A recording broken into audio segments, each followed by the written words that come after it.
Now, hi guys, welcome to episode 3 of the weekly, and we are back here with my usual host. Sam was in on time, but he had to check out because of some technical issues. And if you're joining us on the podcast, thank you for joining us on our third episode. With me this week, starting off is Mr. Juan Bagnell from Some Gadget Guy. How's it going, man? Hey, doing well. I got my coffee. I think we could talk about some tech if we wanted to. Okay, and next up is Mr. Warren Bowman from BW1.com. You would know that if I had a lower third to tell you people that, but unfortunately, there's no lower third to tell you that. Well, yeah, we're having some technical difficulties here Some Hangouts is a technical difficulty on Hangouts, but we are chugging on. Before we get started, do we have a uselessness for the week? This might be the second week where we don't have anything major to. Well, there's plenty of uselessness going on, just nothing tech related. Yeah. So, well, even some tech related stuff that we may or may not be discussing just in our topics on quarterly earnings. Yes. I mean, yeah, let's jump right into some of the meat of the show. So, quarterly earnings were in. I don't know if Facebook had done theirs yet because I'm not sure. But we do have those from Microsoft, Apple, and Google. Microsoft posted some really good numbers, spearheaded heavily by their cloud service Azure and the progress they're doing there. But we also saw a slowdown in Surface sales at 1 or 2%, I believe. And the Windows segment was slightly higher than that. Maybe I think about it, 7 or 8%. But most of that push was from cloud services. Apple posted some pretty nifty numbers, but iPhone sales were down. As usual, Apple does not state specific sale numbers for different devices, but most analysts predicted that the higher pricing for the iPhone 10 contributed to the positive outlook, even though their sales, their general overall numbers of iPhones were lower than last year. So sales were up to 88.3 billion, up 13%. But again, that's of course created by the higher prices of the iPhone 10. And finally, on the top 3, Google posted positive numbers as well, up 38%, up to 32.3 billion for the quarter, mind you, by the way. 2x sales in terms of devices pushed. So basically, they've doubled the output from the previous year, and revenue is up. So just in general, guys, your thoughts about some of that, financial minutia in there. Well, I mean, the Apple part of this story isn't necessarily surprising. Again, Apple can always snatch victory from the jaws of defeat in their ability to market, to reach out to consumer bases, and then to make sure that they're working with the highest possible margin on their products. I think one of the interesting things that we saw, though, was there are all these little glimmers of potential with Apple in new products as services. Their wearables are dominating the market right now, and that's both audio and the Apple Watch. And then we've been seeing some little hints, some little rumors that they might actually be throwing a lot more money at R&D. There's one estimate as high as like $3 billion over 2018, where they were spending hundreds of millions of dollars over 2017 on various aspects of their Skunks Works programs. So that could be an interesting battle. I think what'll be the good fight is seeing if server side wins the day. Right now, there seems to be a lot of hype on the potential of who will be the first $1 trillion company, if it's going to be Microsoft or Apple. And Microsoft has been in the position a couple times over the last few years to make that jump. They just haven't stuck the landing. So that could be the fun fight over the next 2 fiscal quarters. Okay, Warren, anything? Nothing really much more to add to that. I think probably Microsoft has a better chance of hitting that $1 trillion mark due to its cloud services with Azure, and a lot of people moving to the platform from other platforms. They're pretty much the only real solid competitor against Amazon AWS services, because Google has theirs, but it's not as popular as Microsoft's platform currently is now. There's some other smaller players like Rackspace and Alibaba and those that are somewhat into those as well too. But it seems like the two big giants right now are Amazon and Microsoft, and Microsoft could probably get to that level probably a little bit quicker, as they probably will push even more cloud services going into 2018. Yeah, the cloud side of the business for Microsoft is doing well. Actually, Google also posted some nice cloud numbers. Nothing drastic, but they did show an increase in self. Like, I know you mentioned this maybe about either last year or the first episode of the year, where Warren basically stated that, look, Amazon has always been king. So of course, since you're king, everyone's going to eat into your domain, which Microsoft has done the biggest share, and it looks like Google might be slowly getting into that aspect as well. What's interesting with Apple, though, and you're probably right there, Juan, is the fact that all their revenues from devices, literally just devices. There's no business segment to it. And how does that balance out from, it's almost like the two companies who are going for that $1 trillion capitalized market cap. One is heavily consumer device oriented. The other one is basically heavily business oriented, because Microsoft's consumer portfolio, even though sizable, is not as sizable as what you see with Apple. So, Sam, since you've joined us, we're just talking about the quarterly earnings reports for the big three. What do you think about Microsoft, Google, and Apple in terms of their quarterly earnings? Well, for me, I think it's personally, I think it's almost expected that those companies would do well. What stands out more for me are the companies that didn't show up in those like double or triple earnings. Apple, even though its sales of iPhones weren't that great, it did have increase in profit. We have Google with almost 2 times as much, and we have Microsoft making gains. But what really surprises me is Facebook and Twitter's of the world, right? Where do they lie in terms of increase in profit and market share and return to the investors? That's really what stands out for me in that news. Now, the companies there, like you mentioned, are mostly hardware and services based, Google being more of a services based company. But I think some of that is also boosted by its hardware. So I don't think there's a way of getting away from hardware. It'll be interesting to see the breakdown of Microsoft and how they made their money.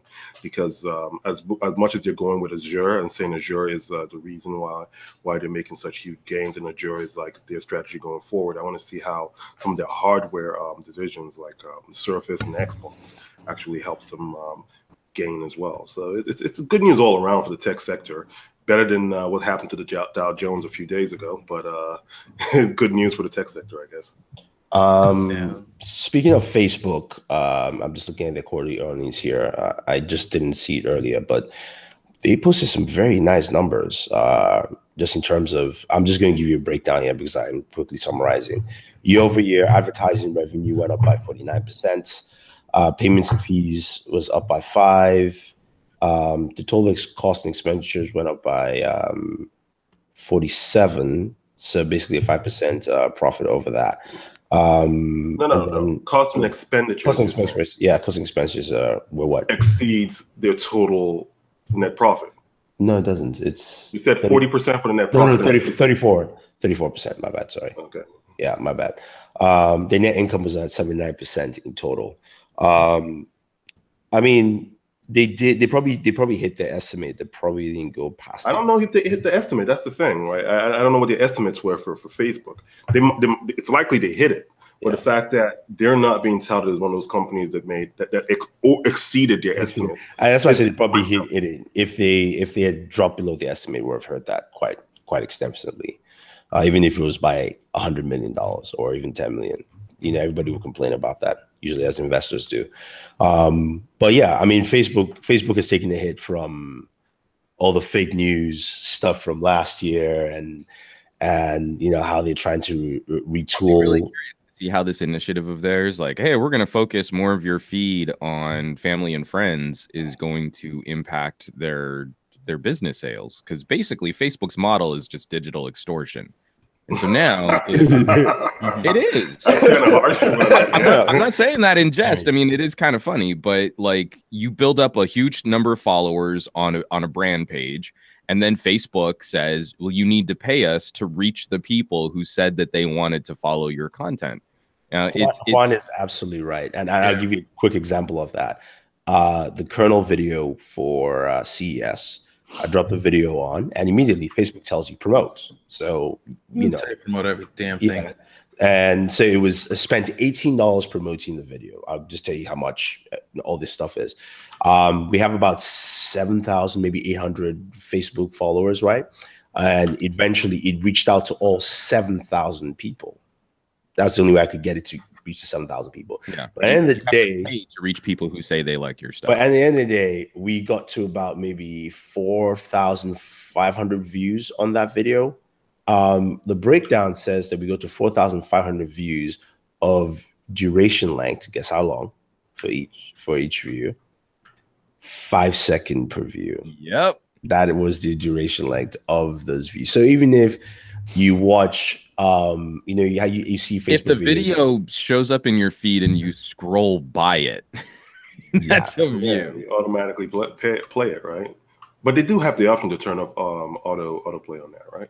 I mean, you have the option. I'm saying that as an advertiser, aka me in this case, right, where I want somebody to watch that video at least longer than 5 seconds, for crying out loud, maybe a minute would be nice.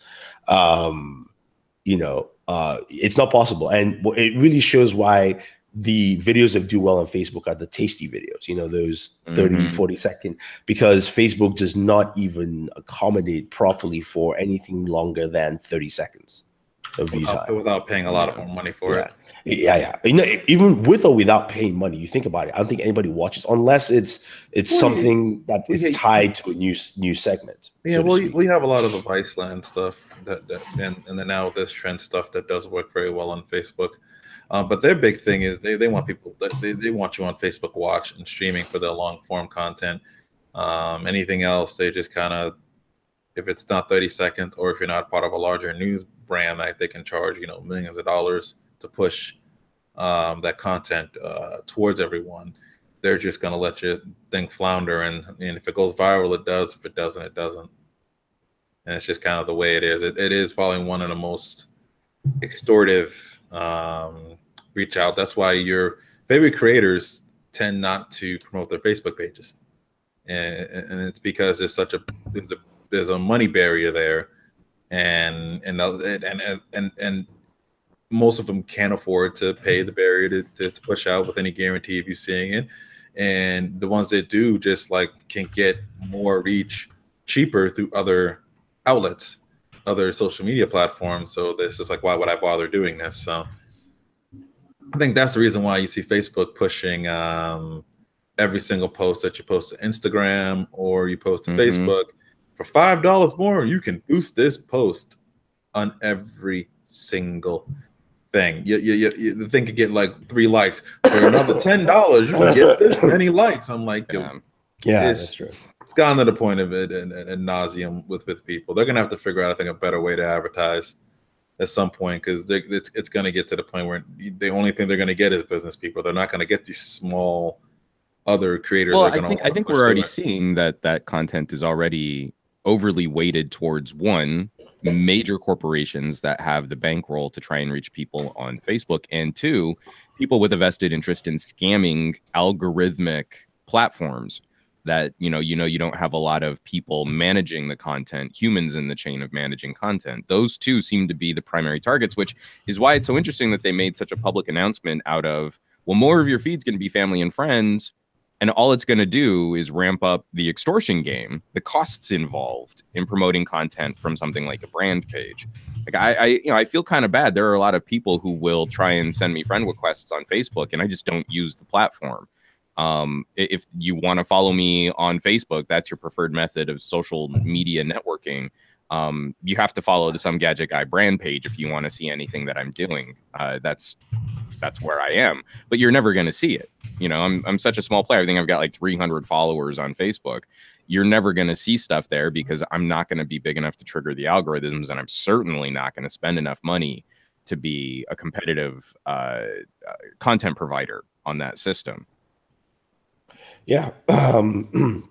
Facebook has to find some interesting ways to deal with that. But excuse me, at this point in time, I don't think they are interested right now because my voice is just disappearing. They can. I know we're all make really more choked money. up about it, man. I mean, Yeah, it's man, Facebook. It makes me want to cry. It's very sad. But anyway, let's move on to some of the other topics.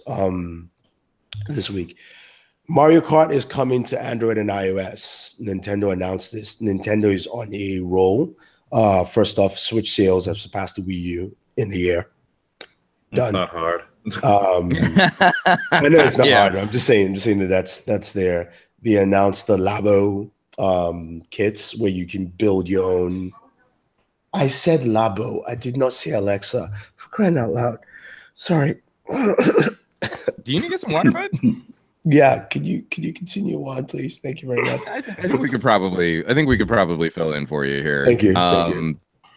So Switch sales surpasses Wii U. I don't think anyone's really surprised about that. What do you guys think about? Wii U was such an awesome selling device. Well, this is why I didn't jump on Switch.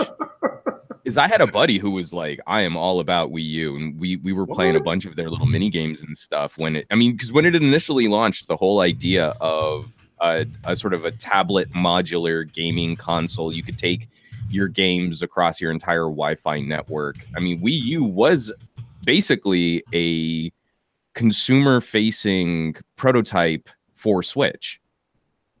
Yeah, I guess modular. Like, think about it. You've got a console that you game from. You plug it into your TV, but then you take your little tablet, and where you have Wi-Fi in your home, you can switch it over or bounce back and forth between TV and tablet. And they basically just turned an entire console generation into a beta test for how to make gaming more mobile and modular.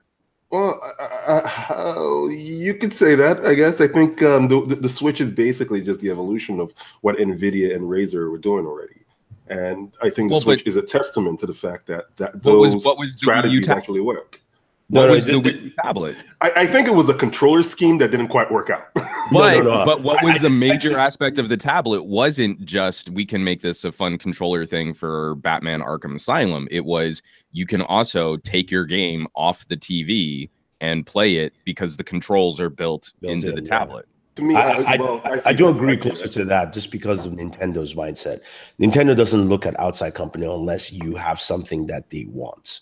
And their mind, Nvidia had it, but I'm saying that Nintendo. I never forget the launch events that's the first time I ever went to a Nintendo launch event, and they hopped with that control. Remember, Nintendo is always like this: they build one thing and they build their console around it. So when they built the the original Wiimote first came first, then they threw the console together. Yeah, I was at the debut of the Wii and the Wii U. The Wii U was the same thing. It was like E3. Yeah, they talked about how you could go to a bathroom and take it away. That was their mindset. They were like they wanted to plug away. So when Nvidia basically had the Shield tablet, they were like, okay, this is perfect. Yeah, this basically takes it to that next level for them. And I think that's and I think also for them, they looked at that shift that the DS is very mature. It's maximized, but there's only so much they can go with it without making it become a PS Vita in the sense of power. Why don't you take it from the other side as well? Scale that down a little bit and then move it forward. And of course, add the extra Nintendo stuff where every other company would just make it with regular controller, and Nintendo will separate the controllers and add motion. To me, that's where Nintendo really shows the true colors, right? Because they're taking prior technology like the nunchucks and adding it to something that was actually working from Nvidia and something that Razer has also been doing. So it was a combination of existing technology and their particular spin on it. So that, to me, that's what's more novel. The fact that they found a way of, almost Nintendo-vising this tablet gaming that was already going to catch on. But whether it's Nvidia or Razer pushing it or Nintendo pushing it, I think this was like a masterful move by them.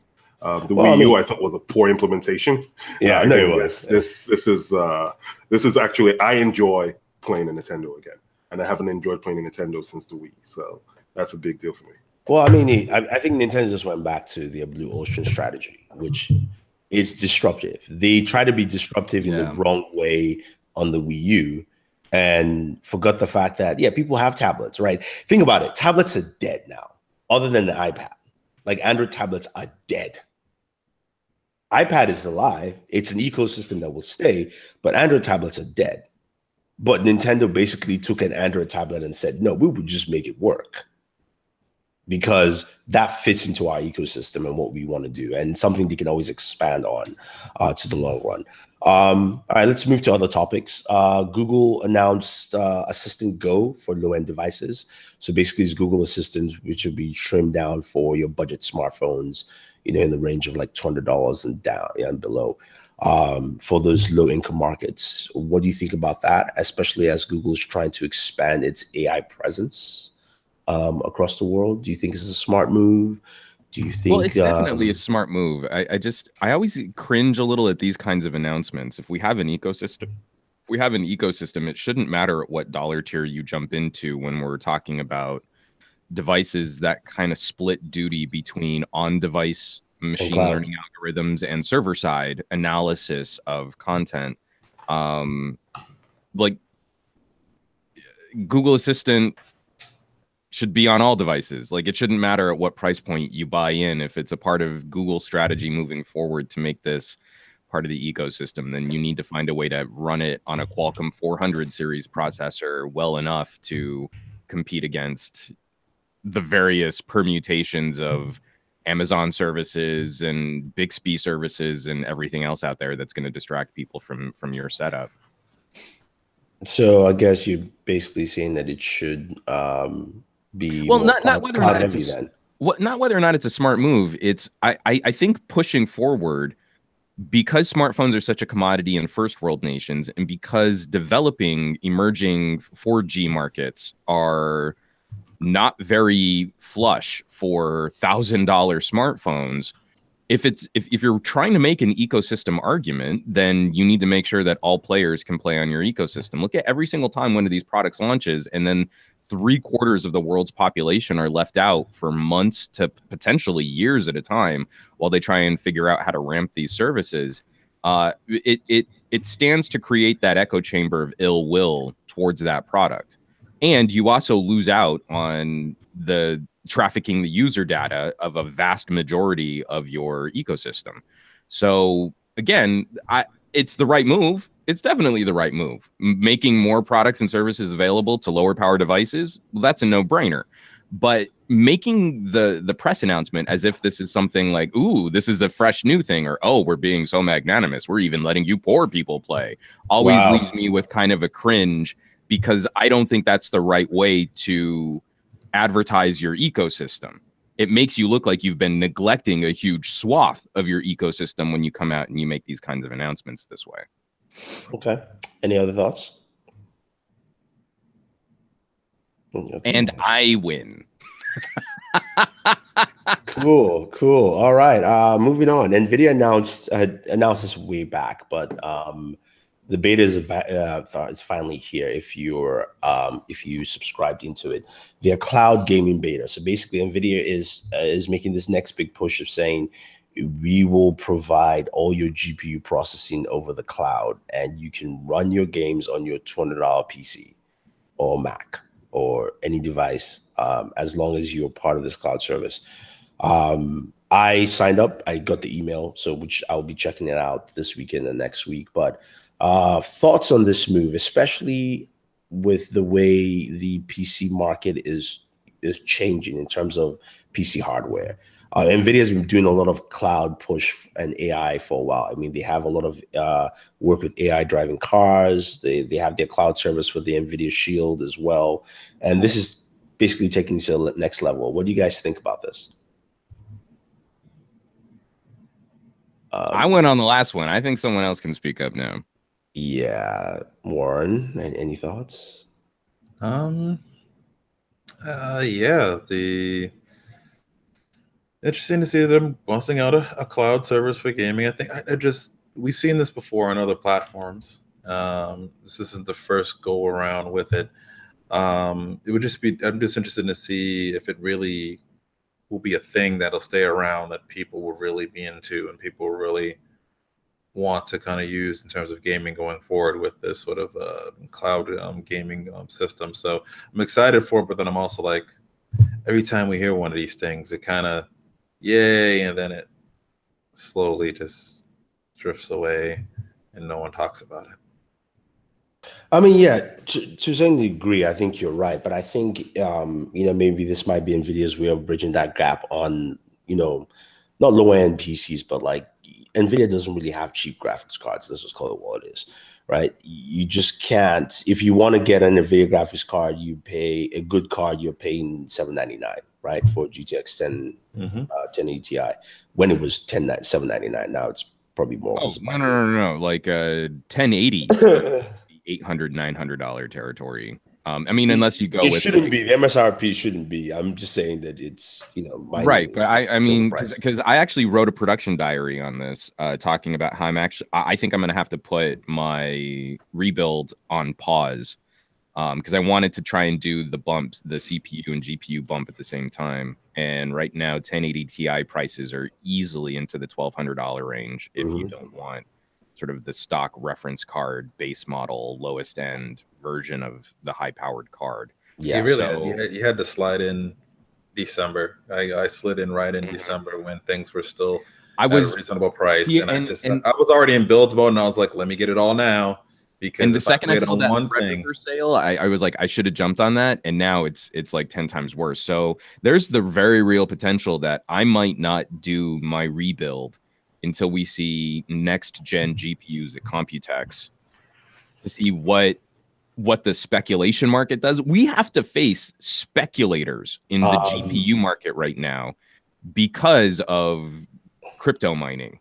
Microcenter, though, I saw this early in the week. I forgot to put it in, but Microcenter is resetting its prices for gamers because Nvidia came out and said, like, look, gamers need to buy these cards, so you guys need to set the prices. Yeah, otherwise, they're not going to be selling any other generation of cards. Exactly. So, and I know it's in Microcenter stores. You can get the cards at the whatever the MSRP, closer to MSRP, but this is also going to be very dangerous territory for Nvidia over the next generation of hardware. I think I appreciate why they're trying to do this cloud service, because when speculators start monkeying with the pricing of a product segment, when we start to see inflation and bubbles forming on these types of products, we're going to see a hard crash when the next gen Nvidia GPUs come out. Immediately the value of these cards is going to plummet. And that's also one of the things I'm waiting for, is maybe I will wait for the next generation of cards to then go and scout to see if I can get a used 1080 Ti as they all flood the market. The issue with that is that if the card, it all depends on how much, if mining is going to affect it, it matters how much better the newer cards can mine towards not price. Not necessarily. No, not necessarily, because again, it'll be based on people who aren't really in the graphics game. Yeah, so the new card comes out and speculators rush to say, like, well, these will be the new cards that we're going to be using for Bitcoin mining, and that automatically starts to inflate the price before we get a real world look at how these cards perform. At that window, we could see the bubble burst on the 1080. And that's when I could rush in, snatch a 1080 as prices plummet, as people are looking off to the next generation of cards. That's why we don't want people controlling the pricing on these things based on people who want to jump into a speculative market in crypto while screwing up our pricing on GPUs. I'm looking at what I paid. I have a ROG. I had switched cards, actually. I had one version of 1080 Ti, and then I switched her, because I'm on the RGB craze, so I switched to like an ROG Strikes 1080 Ti, overclock gaming, whatever the hell crap VR. God, their names are like Street Fighter these days. They name graphics cards. Like it took me forever to figure out which one I had, but it basically has a boost clock of 1708. It's like the second highest that you can get before the next one, which just wasn't available, and it was like $899 that I paid for, and I was like, something said, it's a little bit more than what the current card to pay for, but I better buy this now because I guarantee this is going to jump up in price.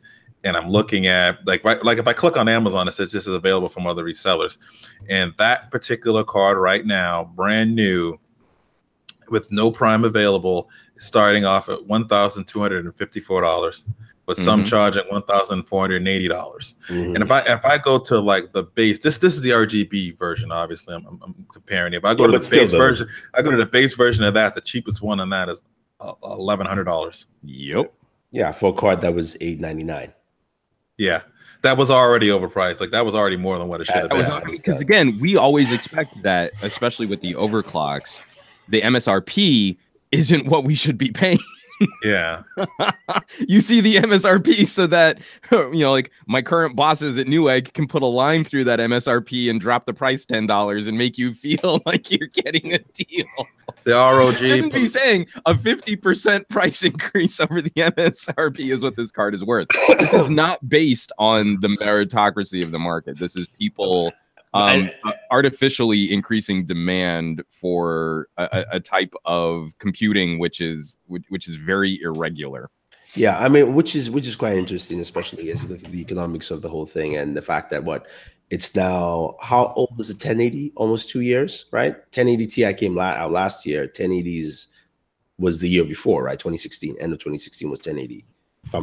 If I'm mistaken, somebody correct me. But a 1080 price is still pretty high for a card that's almost 2 years old, pretty much.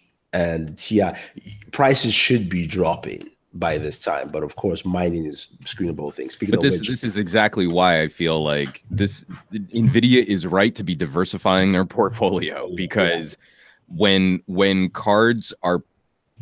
pricing on one of your products is now grossly out of your control, it's out of their hands. They can't even make these things fast enough to fulfill the demand, which is causing these artificial price increases on their cards. Then your products will crater, and that's a bad look when 1080 Ti's can't be sold. So whenever it is, if it's an 1180 or whatever next gen GPU they come out. I think it's funny when people say, "Oh, the 1090," and I don't think it's going to be called the 1090. When an 1180 comes out, and then the 1080 is going for way less than what a 1080 should be worth, that makes your products look less good, and that's a bad brand perception for a company like Nvidia to be playing with. Yeah. But speaking of a company that's getting some good brand perception, as always, Tesla. Looks like the solar panels and the Powerwall will now have direct consumer access at Home Depot. Ooh. Which I think is huge. That's a big deal. Huge. Because even though you could buy this or you could go through like different solar companies, the fact that consumers can go into a Home Depot, check it out, and say, I want to retrofit my house or, whatever I have with the Powerwall and solar panel, I think will help drive a lot of sales for this. And I think it's something Home Depot definitely wants themselves to push. What do you guys think? Some thoughts. Sam, homeowner of the future. Homeowner of the future. Yeah. Well, in the future, I'll be able to tell you more. But it's you know what? It makes sense. The guy owns Solar City. He owns Tesla. It begins. The play is beginning. I don't know if it's the play beginning. It's the power grid. It's just the whole idea. It's the actual point. Microsoft, that basically Trump has also been doing this with his tax. The new tax legislation increasing 30% cost by about 30%. I think it's a good play now to say, you know what, we'll sell directly to customer, because I think residentials are exempt from this.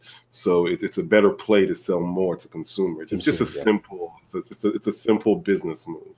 However, at the end of the day, you're asking yourself a question with a lot of the things that Tesla has been doing, a lot of things we've seen Elon Musk do recently when it comes to boring and that flamethrower or torch. Is this a play to raise more money for Tesla?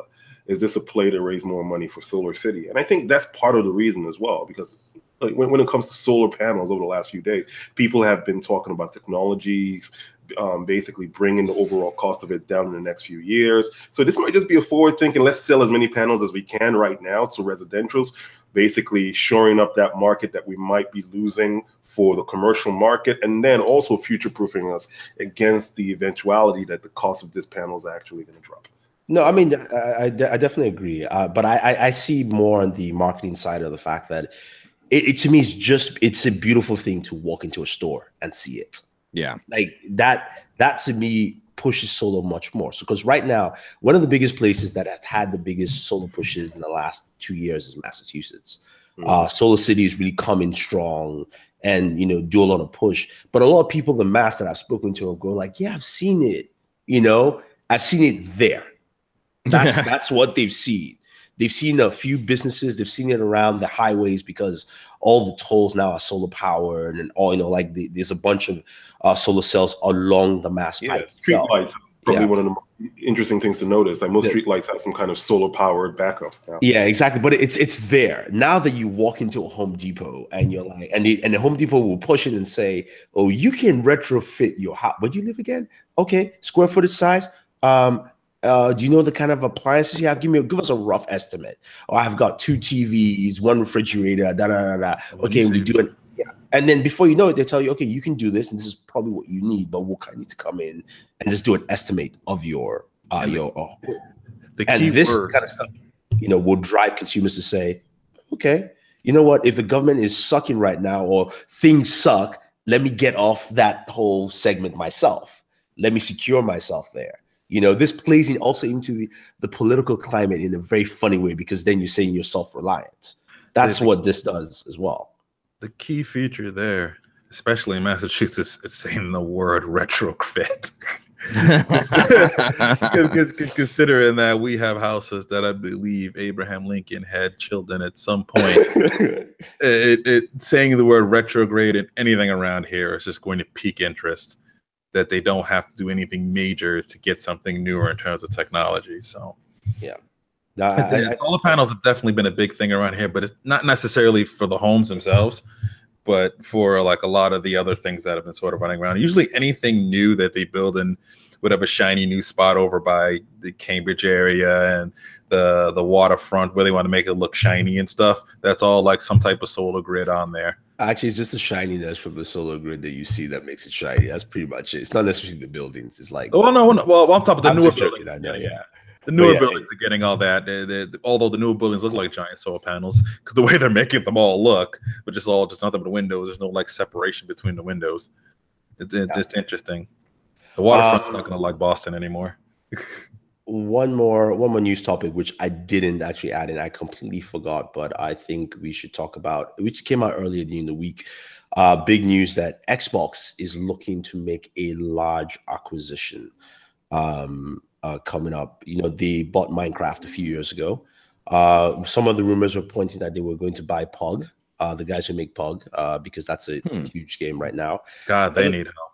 The other one was the purchase of EA itself. No. No. I would be okay with that. I just don't think it's very likely. No, I'd be okay with that because they'd actually get them to act right. But I don't think they want to touch that steaming hot pile of crap that's going on over there. Let's be realistic. EA is not that. Like, people might hate EA for their business practices. They don't hate them for the games. Because EA has some. They kind of hate them. Well, they hate them for the games. Microtransactions coming back to Battlefront. Especially last year. Especially last year.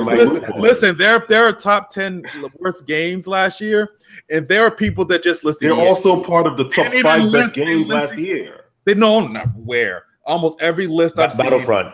Battlefront got a lot of people's negative list too. A lot of people are on their negative list. No. So not Battlefront. Battlefield 1. Battlefield 1. Yeah, sorry. Battlefield 1. I said Battlefront. My bad. Battlefront. Yeah, they have one talk and one ball. Practices that people hate. But when people are putting an entire company as the worst game, they didn't even just say a game. They just said EA. Yeah, all their games. It's in the game. Not the developers. Remember, not the developers, the producers. So it's the business practices. But that's all going hand in hand now. Battlefront 2 is designed to artificially increase the amount of grind so that they could return to a secondary profitability scheme involving microtransactions. That is the game. The game is business practice. You repeat over and over and over so that you can unlock decent characters throughout the game. And it was viewed as some sort of magnanimous gesture that they got rid of loot boxes. They didn't really address the core design of the game is to make you waste time, so that wasting time gets to be painful, so that then you spend more money. And then that is the game. They removed the loot boxes, but they didn't change the algorithms of the game to accommodate that the loot boxes are gone. They couldn't do that because it would just break the game. Which is why it was probably one reason why Anthem is delayed to 2019. Yeah, I think that's probably why they're waiting for a lot of things to blow over. Yeah, notice they didn't put this in Madden. Notice they didn't touch this in Madden. Oh God, no! I mean, if you think Star Wars fans are bad enough, fanboys of specific games are bad enough, but messing with Madden, that's a whole different level of fanboy you don't want to deal with, and the NFL. The NFL. I really wish they'd open up to the NFL licensing again and see what else they could get in there. But I don't know why that didn't open. Not why that's the way it is. It's because EA pays for it. They literally throw a metric crap ton of money at the NFL to keep that license. The NFL wants to. They would rather have more games out there. But the deal from a business perspective is just better because EA is throwing a ton of money at it, because it's really the only license besides FIFA that they can hold on to that keeps them there's something that 2K can't beat them in yet. Literally something 2K can't beat them in yet. Because the other company that's thrown into this mix is Valve as well. Yeah. Valve could happen. Valve would actually make the most sense for Microsoft to purchase. Well, Valve kind of said Valve. I didn't say Alexa. What is your problem? The Valve kind of has their own distribution network, which is cool. I like the way they have that set up. If they do buy it, that kind of raises questions. Does Steam now become part of Xbox gaming, and do your games transfer over, and how does that get implemented properly across all the vehicles? That would be very interesting to see. I think they would just leave it there like they left Minecraft there, and they'll throw whatever Microsoft thing they want to throw at it when they need to. They just want the revenue stream from it. I doubt they change anything else. Most likely, and knowing how Microsoft is, it's eventually would just be called Steam. I mean, Steam store will be the Microsoft store eventually, like for gaming. That's probably or the branding of Steam will just be everything that they throw in terms of gaming. Yeah. It will just be Steam, which is most likely what they want. They want that portion probably more than anything else, anybody else can offer. Because EA has what is their distribution thing called? EA Magic, Origin crap, or whatever it is.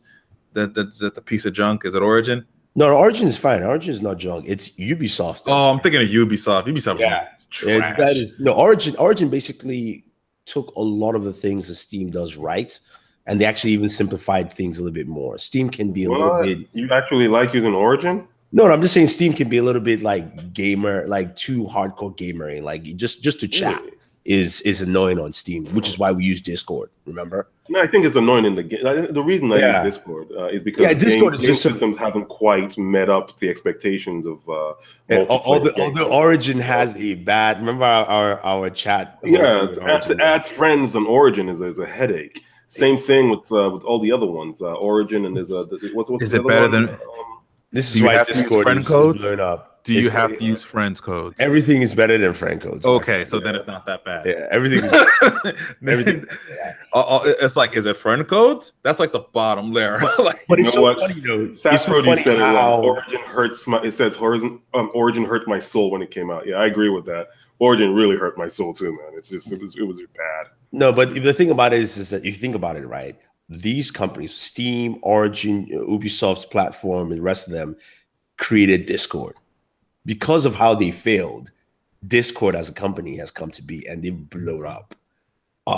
Just for messaging alone, but I think Discord is coming out of the whole idea that games didn't build community aspects into the games per se. They didn't have voice chat built in for a lot of games. Oh yeah, that's what I mean. Not just games. Each platform didn't even build. Literally, I look at Discord. Discord is the Slack of gaming, because Slack is doing what so many other business messengers didn't do, and that's why everyone's using Slack right now. I see them two answering a question, answering the things that people really wanted in terms of community messaging on a platform, especially from a business, a group, or whatever game or whatever you want to sort of be behind. I think Discord answers that in gaming, and it's very similar to Slack. Ronald Collins is talking about old school stuff now. TeamSpeak might still be around, but nah, it's not as popular ICQ came back. Discord anymore. ICQ came back. Let's forget about ICQ for a bit. Hey, it's back, updated, looks just like WhatsApp. What was the first company that was mentioned that they were gonna talk about buying? Pug Corporation, which is the guys who make players. Player unknown underground something. Battlefield.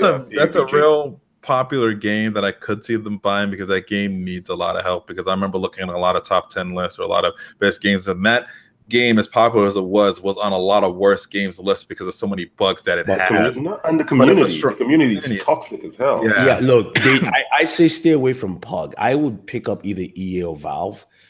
Just because on longevity, Minecraft has proven that to me itself. But that's something they can do with Pug. They could Minecraft that out. No, it's not that. I'm talking about longevity in the sense that with Valve, right, you have an ecosystem that is so huge. Yeah, that it doesn't matter. I agree. I agree with you that the smart play is whether or not you can buy an ecosystem right now. Yeah, that's not a game. Microsoft tacking EA onto sort of the Xbox ecosystem makes sense in fulfilling content. I don't know that they could pull off a Valve acquisition unless it were really hostile. But you're not wrong. You would instantly buy your way into one of the top performing platforms for distribution.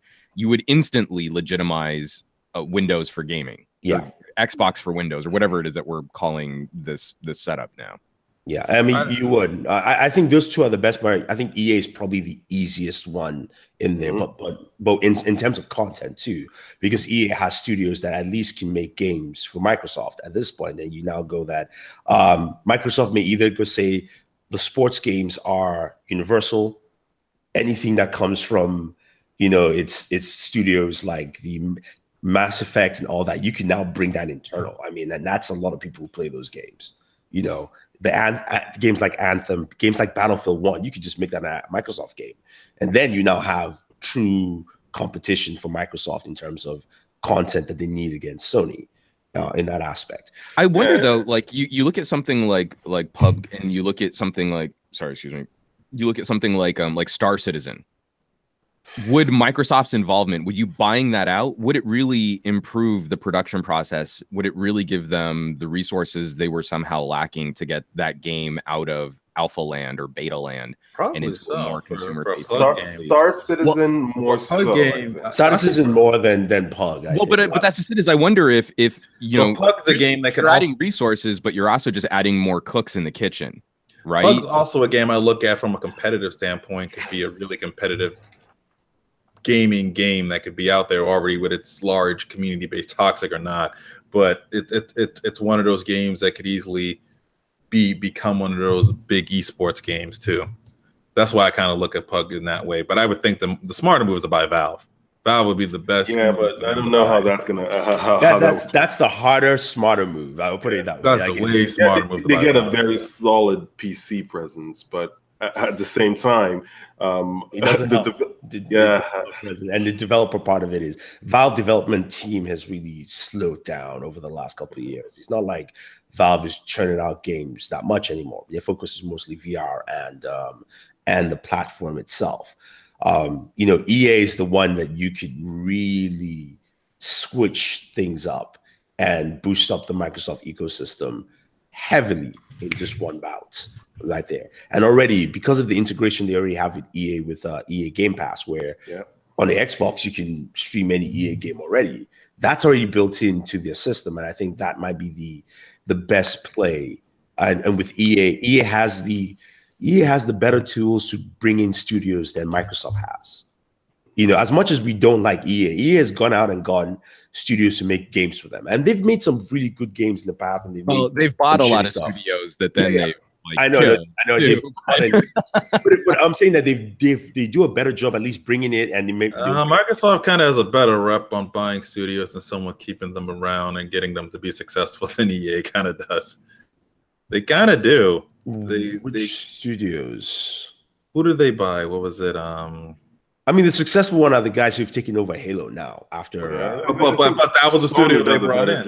Yeah, but I mean, EA has brought in and killed. I agree. So I'm just saying that they know how to find them. I mean, like the guys who did Dead Space, granted, is disbanded now, but half of that team has also going back into BioWare was one of the biggest ones, and BioWare creates a lot of great games. Yeah.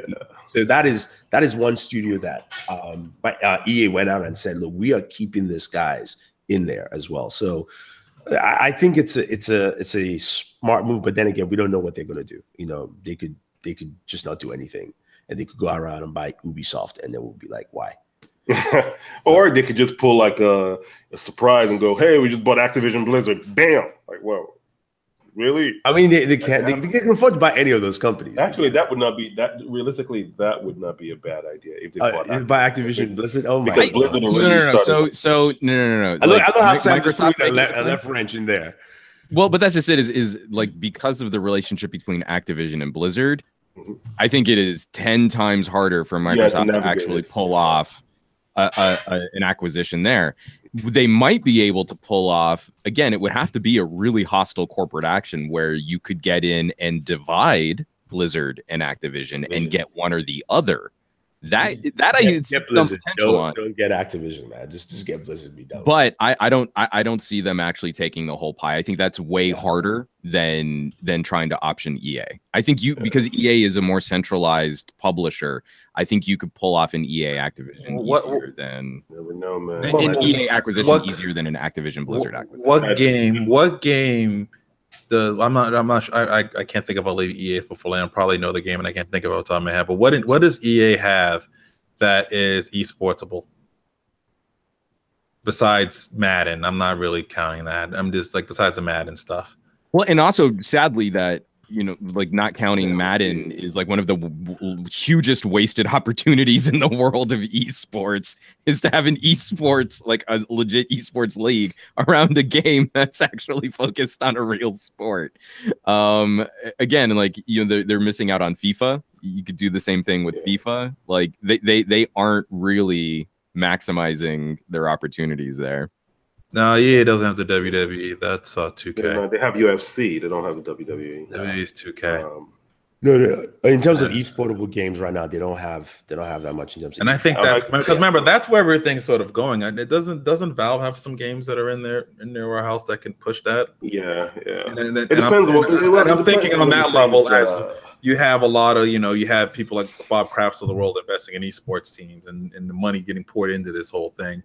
Do you want to make sure you have a portfolio of games that can be put into that esports genre? Yeah, but also, the thing about it is, do you want to have developers? No, the XFL is not getting any. No, but you want to have developers who can create games for you. To me, at the end of the day, it's still developers. Like, you need developers, and EA has a bunch that they bought. That's just it. To me, and granted, Pug is an esportable game, but you have to go and fix that thing first, before. Yeah, but Microsoft could fix that thing. They have the in-house development. But how long will it last? My problem is this. My problem with Minecraft, I want to go back to Minecraft. Is simply this: that's the only game they've made. I want to see something else. I'm tired of just waiting for another version of Minecraft. I want to see something made else. by one guy. It's a little different. It's a little bit unique in what that is. I know, but that's the thing. You paid a lot of money, and they still remember they had Halo, they have Gears of War, they have all that stuff. No, I'm just saying I'm just saying from the purchase itself. I want to see. Look, to me, the right way to do it is like how Disney has used Star Wars, right? You could either make Star Wars episodes 1, 2, 3, episode per numbers, or like Disney said, we're making anthologies in there. We're going to make more money off this thing. On the business side of things, we're looking into, we're going to make a Han Solo movie. You're making this type of movie. Plus, you get your episodes, 7, 8, and 9. And already Disney has made a profit off their Star Wars movies in 3 movies. Done. I don't know what you could do with Minecraft, which is an open game playing with Lego. No, not Minecraft. I'm just saying that if you pay that much money, right? Your sole purpose should not be just for that one game, which was to me, it was a slightly, it was needed, but a bad move at the same time. It's like, it's gotta reap more benefit. Well, the game is still massively big now, so I don't know if that's necessarily I a bad idea. I don't think it's a bad. I don't think it was bad for them at all. It's on basically you can get it on almost every Microsoft platform out there. You can get it on any platform. You can get it on Android. You can get it on almost any platform out there. It was a good buy. But it's even a better buy when you think about it with AR, because Minecraft can play a lot into the AR strategy. So, which is non-existent. So let's not talk about that one right now. What do you mean it's non-existent? They had the Asus come out like last year, didn't they? And they had multiple devices. Yeah, no, ask Daniel about it. I mean, we did the video. Yeah, but I'm saying it is out there. It is something that was provided. It's not something that they waited a year after or 2 years after buying the company if and not doing anything with Oculus. Actually, they bought Minecraft more than 2 years ago, and that's what I'm saying. They were doing things even with the AR. With the AR, there is no Minecraft available for it yet. There's no. Yeah, but they still demoed it on there, showing what the power of it was. I don't care about the demo. They just didn't hide it. They didn't hide it and go, "Oh, we're not going to do nothing with this." Do we think that maybe that the next version of Minecraft is the AR and VR element? Hopefully. Why develop another version of the same game that's already working well? Why not just keep that game going while they're trying to make something else new based on that game with a new element? Oh no, I'm just talking about doing the same thing and just putting one new feature into it is what consumers want. Doing something completely new and having to build an audience from scratch on that completely new thing means that you're just going to get trashed in the tech press for 3 years until everyone then decides that it was a good idea. But I don't think it will happen with a game like Minecraft, because that's already a proven brand and that concept is already in someone's head to be able to AR and visually do it. But we also have the tech press saying everything Microsoft does is a tragic fail. So from Microsoft's perspective, I totally see why they're playing super. Yeah, but they were the same ones that also said Minecraft was a massive fail in them purchasing, and they were going to ruin it and stuff like that. And the exact opposite happened because. But why did that narrative slowly change? It's because Microsoft didn't do anything radical with it. They really didn't. But I'm just saying, if you're doing the same thing with little minor iterative changes. That's what I'm saying for what they're doing now. But if you're going to make that major change, why not use that in a new space you're trying to do? If you're going to try and make this new space of AR and VR, and you want to make some new IP or some new game out of it, why not wait to put it in that platform when it's good and ready to go? Because you can sit there and let that bake until it's right at the right time, while this other game over here is still making you money and still doing what it's supposed to do. So good points. I think it's like they're in a very good position with Minecraft because there's no rush for them to have to do something right away. All right, so let's do this here. I say EA. Warren, what company do you think they will buy? I say they will buy EA. If you're going to pick a company they'll buy, who do you think? The smartest decision is to buy Valve, but I think it'll end up being Pug. I think it really ended up being Pug because of the game and the amount of people that are playing it and the way to make it into some type of esport. I can see them totally going to Pug. Sam? I think it's most likely going to be EA, but I'll say a close second would definitely be Valve. Juan. I'm just going to say I hope it's EA. That's what I want them to do. I want Microsoft at the head of that company, and I want to see Microsoft engaged in negotiations and discussions with Disney for the future of game mechanics. EA Disney is way too much. There's way too much discussion and leverage on breaking game mechanics just for the sake of profitability, and I would hope that Microsoft would join the discussion in a fresh way. Okay, cool. And we have come to the end of the show. Any thoughts on that, guys? Who do you think Microsoft will purchase? EA, Valve, or Pug, right? Yeah, those are the three. Leave those thoughts in the comment section of this video. Or if you're watching the podcast, then listen to podcast, not watching. Then just tweet it out. That bell just ruined the entire. Just sapped all of the strength out of your end of show rap. Yes. Anyway, we've come to the end of the show. I actually have to run myself. Okay. Because I had a kind of a hard stop at 1. But all right. I'll see you guys around. next week. Everyone have a good week. All right. Oh, That yeah, wasn't actually, short. That was actually, Kyle, that wasn't short. That's actually us being on time for a damn change. We actually do have a limit on this show. It's supposed to be an hour. Gents, That we follow it. It's okay. That's Gents, hilarious. because I have, You're hilarious. I have I'll see you guys housekeeping later. coming in, so I will see you guys later. All right, See you later. everybody's bouncing. Sorry, I think guys. everyone has house cleaners coming. That's why. Yeah. Hashtag rich YouTube. Peace. I'll stick around for the end of the show. I Yes. won't leave you. Actually, there will be no show next week because I'm traveling. I'm coming to the West Coast next week, so You are? apologize. Yeah, heading to San Diego. Oh, that's right. The Qualcomm thing that no one told me about. Yeah.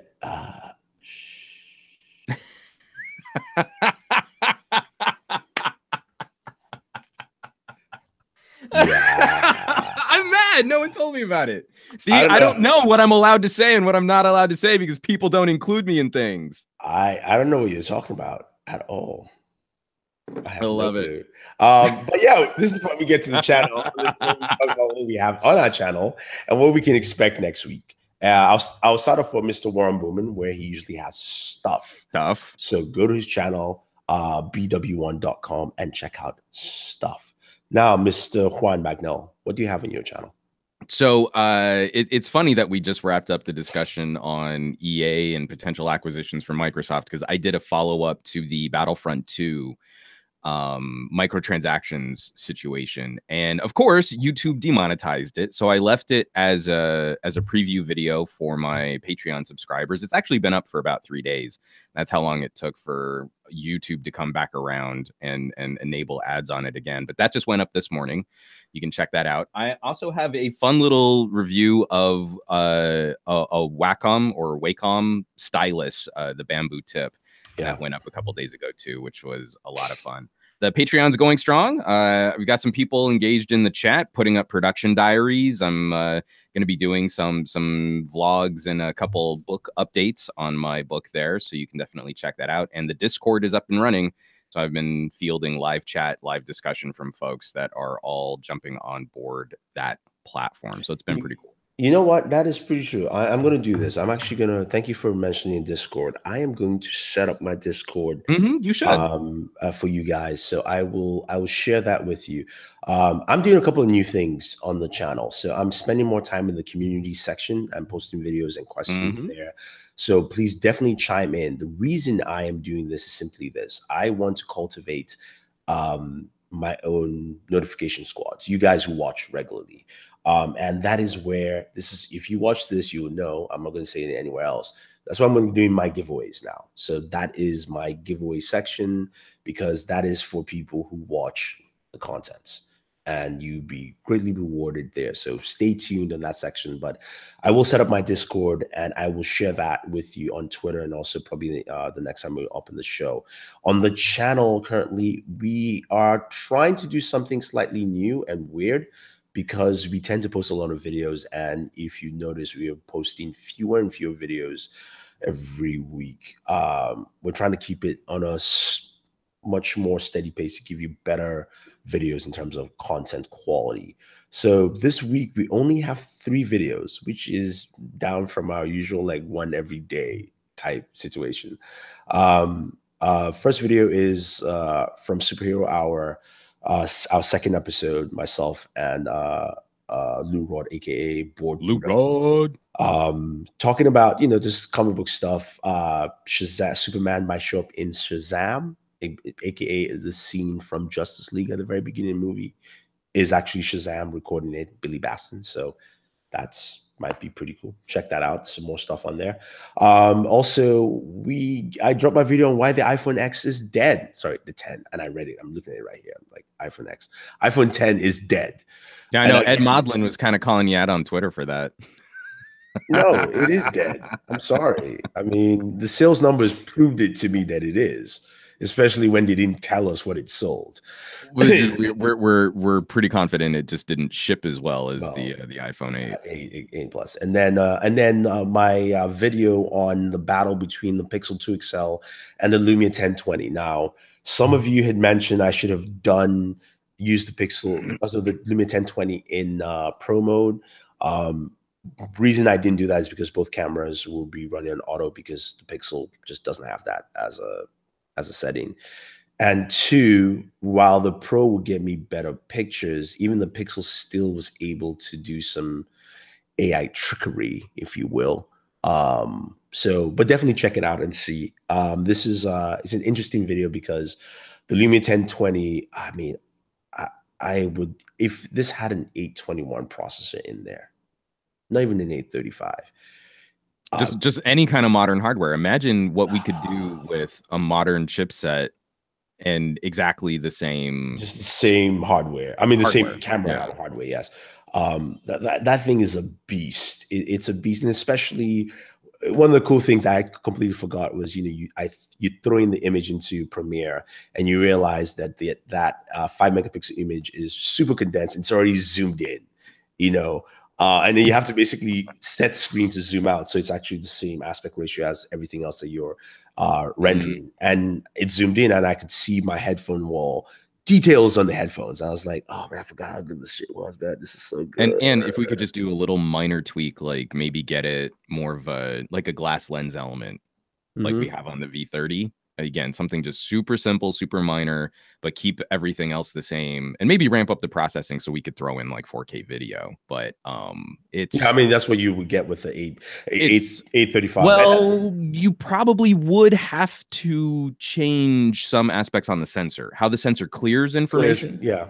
You probably would need to tweak that too. But I mean, we're talking about the kind of iteration that we would have had if we'd ever gotten a 1030 or a 1050. Yeah. Like we would have seen those improvements. And it's just so sad that this line of phones just never went anywhere, because this should be what smartphone photography looks like. This should be where we went after, the Nokia 808 and the 1020, was to see these kinds of improvements evolve over time too. Oh yeah, definitely. I mean, I don't know if Nokia now can make a device like this. I don't think I just don't think they'll invest the money. It's an expensive bit of hardware to throw into a phone, which automatically puts the phone up a tier in pricing. And I just don't think anyone wants to take the risk.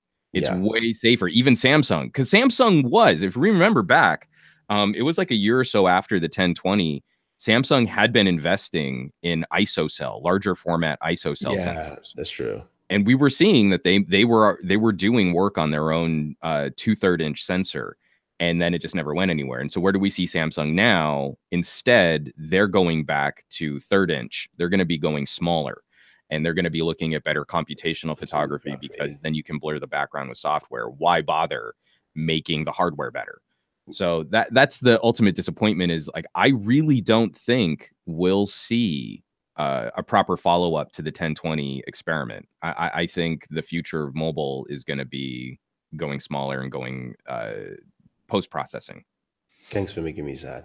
Thank you. Well, I mean, like, I think it is, because this is something that if the tech community, we all say we want things like this, but then we never want to spend money on it. And this is one of the things that I get really cranky with the current state of geekery. Is the current state of consumer geekery is, I want exactly the thing that I know in exactly the package that I'm familiar with, and I don't want to have to relearn anything, and I want you to sell it for, the same price, and I want everything like this, and it has to be perfect 100% out of the box, and I don't want to take any risks, and I don't want to have to learn anything. And if anything changes from that, it gets shit on. And this is like what we went through with the Surface. The Surface was a product that was different from how we normally used Windows. And Windows 8 was kind of an abortive failure, but it brought some really interesting mechanics to a multi-mode computer usage. And it took Microsoft 3 generations of product to convince people that this wasn't a terrible idea. You had to drag consumers and tech bloggers kicking and screaming into something that we now take for granted. And no company in the mobile space really seems to have the money or the fortitude to last 3 to 4 generations of product with everybody telling you that it's terrible and how it should be better, or it should be this, or it should be that, before they'll finally come around to the idea. Everyone wants to pan the 1020 for having a bulge on the back of the phone. That's what you get something really cool for that. You get something really exciting for that. And we could have kept building on that. But instead we had, like CNET out there saying like, oh no, this is a terrible camera. And so that's what the consumer narrative is going to be, is it's just going to confirm an iPhone owner's bias towards their own device. Well, see, CNET said that it was a terrible camera. And you're like, well, yeah, but they're idiots. Yeah, no, I definitely agree, man. You hit the nail on the head there, and it's just interesting to see how things go. But you're right. Companies don't have that luxury, and even if they wanted to, they don't have that luxury to wait to go through 3 years of saying, look, because if you think about the process of making devices, to me, I always look at it this way. I think companies they look at something that they want to make and they will make it, and they go, man, this is too damn expensive. Especially when you make it in the lab, you're like, we can make this. It's not what we want in terms of look, size, and feel. It'll be too expensive, so we have to make A first, and then hopefully by then we can get to B, and then from B we'll get to C, or maybe we'll jump to D as the next step. But the consumer narrative, as you mentioned, especially through the tech lens, doesn't fit that natural production stage, because that's just what happens. You have to go through those growing pains, because if you notice the jump between the Surface 1 and 2, and the 3 was actually, to me, I look at the Surface 3 more like a Surface 4, in the sense of they actually got to the design point they wanted to go to and did a little bit more.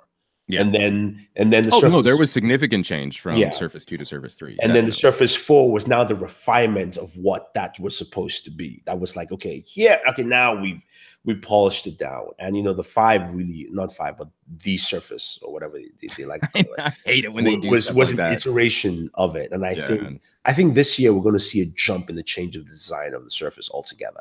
2 reasons I wanted to point that out. I don't know why I'm talking about this, but it's because of the new AMD chipsets, AMD mobile chipsets, and also what Intel is doing with AMD mobile chipsets. Yeah, that's exactly what I was going to say. Is like I think we'll actually see some huge potential. Precisely, we'll see some huge potential because of that partnership. Yeah, so I think it's going to be interesting to see how that plays out in that aspect. But anyway, guys, thank you very much. Definitely check out our channels. In my case, I have stuff coming out next week. Some of them I can't talk about. You see them throughout the week. Just stay tuned. Otherwise, don't forget to check out all the channels. Check out Mr. Warren Bowman at bw1.com. That is his website. Also channel. It's spelled BWONEDOTCOM. That's how you search him online, because if you type into one, it might not come up. But on YouTube, Twitter, Instagram, Facebook, you find him there. And of course, Mr. Juan Bagnell, you can find him on YouTube, Twitter, Instagram, Facebook. It is Some Gadget Guy. That is his channel. Also find him on Newegg. He also show there on Thursdays at 12 noon in the afternoon Eastern time. Yeah, it's 10 a.m. Pacific.